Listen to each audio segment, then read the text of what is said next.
চলে যাব পুরো খবরে। কোটা পদ্ধতি বাতিলের সিদ্ধান্ত অবৈধ ঘোষণা করে হাইকোর্টের রায় বহাল রেখেছেন আপিল বিভাগ।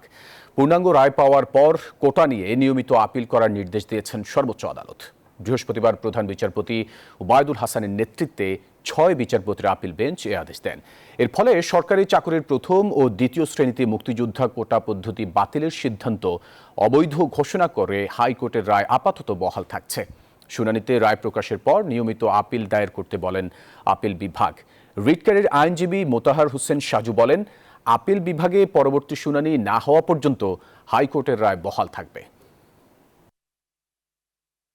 একটা জেলার মধ্যে যা হবে তার ৮০% মধ্যে মুক্তিযোদ্ধা থাকবে, নারী থাকবে, জেলাও থাকবে, জেলার একটা অংশ।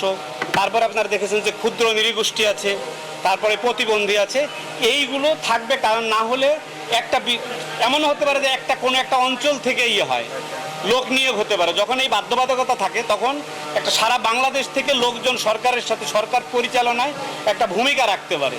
এই জন্যই কোটাটা।